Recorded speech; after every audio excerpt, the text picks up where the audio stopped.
Terza sconfitta interna per la giovane compagine acragantina dinanzi ad una vibonese cinica ed esperta che ha risolto la gara in appena 3 minuti. Ma per ciò che si è visto in tutti i 90, i ragazzi del Tecnico Coppa avrebbero sicuramente meritato la spartizione dell'intera posta in palio. Una partita per certi versi strana, iniziata in maniera molto equilibrata, ma che si è sbloccato al primo affondo degli ospiti al 15°.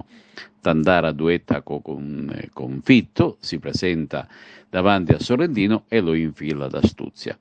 Non passano 3 minuti che arriva il raddoppio dello stesso Convitto al 18°, ma c'è un sospetto fuori gioco.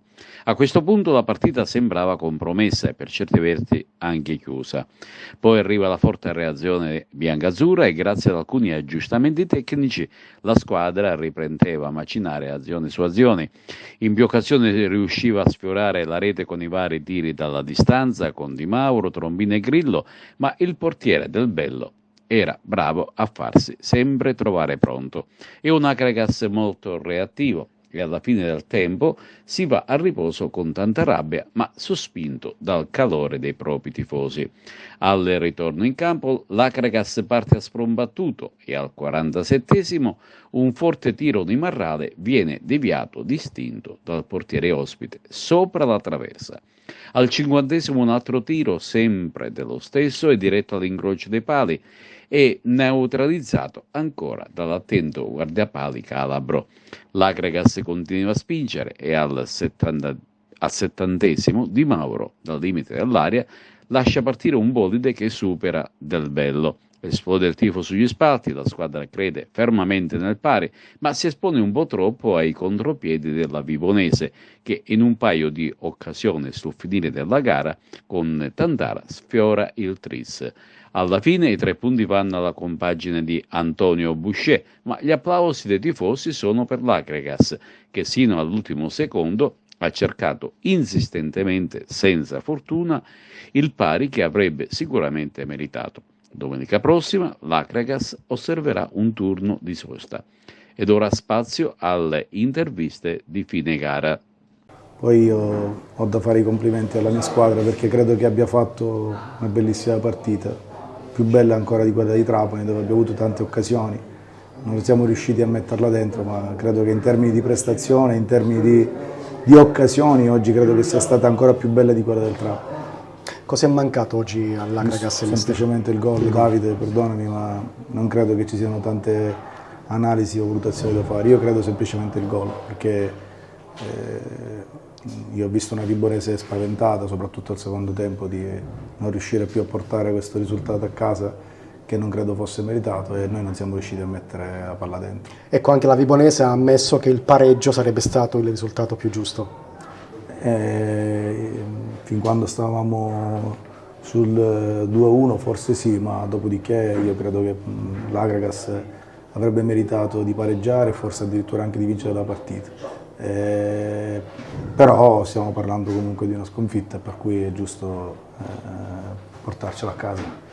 Adesso arriva la pausa forzata di campionato che servirà per ricaricare le batterie. Ah sì, un po' per rigenerarci, per cercare di recuperare soprattutto gli infortunati, che la cosa più importante che mi urge di più è andare a recuperare le persone che sono fuori già da un po' di tempo, quindi utilizziamo queste settimane.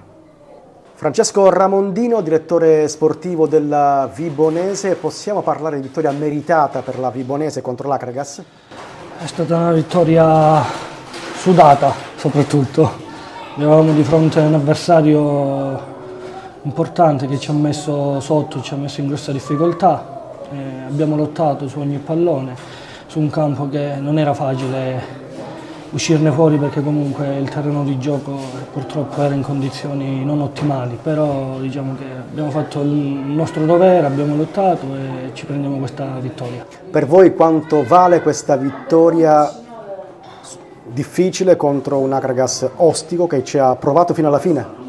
Vale tanto perché finora abbiamo fatto delle vittorie comunque, come si dice, con il bel gioco, Oggi invece è uscito fuori anche un lato caratteriale, una voglia, una determinazione dei ragazzi di portare a casa la vittoria, che comunque ti permette di ben sperare e di, diciamo, impostare la situazione anche su partite un po' sporche dove si gioca un po' meno a calcio, ci vogliono nervi e voglia e determinazione. Quindi Non ritiene che il risultato più giusto sarebbe stato un pareggio, visto che il secondo gol era in netto fuorigioco, il guardialine era posizionato male, era a centrocampo, ma c'erano 5 metri di fuorigioco? Dalla panchina onestamente non l'ho visto questo fuorigioco. Diciamo che fosse finita in pareggio comunque non era giusto anche come risultato, perché abbiamo avuto di fronte degli avversari tosti, degli avversari forti che con determinazione hanno cercato di agguantare la partita. Penso che per quanto è meritata la nostra vittoria, lo sarebbe stato in ugual misura anche un eventuale pareggio, perché comunque l'Acragas non ha di certo demeritato oggi. Direttore sportivo Giuseppe Cammarata, quanto brucia questa sconfitta casalinga contro la Vibonese? Ma brucia nel risultato, per come è maturato. Non mi va di parlare di arbitraggi e di assistenti, però penso che se andiamo a rivedere il 2-0 della Vibonese, almeno mi dicono, ma già ad occhio nudo mi era sembrato un fuorigioco netto, però evidentemente l'assistente non l'ha visto. Però al di là di questo io penso che oggi l'Acragas ha fatto la più bella prestazione da quando è iniziata questa stagione. Direttore, l'Acragas farà mercato? Ma stiamo valutando gli infortuni, purtroppo c'è qualche infortunio che sarà di lunga durata, perciò se ci riusciamo, visto il momento storico del mercato, diciamo, se ci riusciamo vorremmo mettere almeno una pedina dentro in avanti.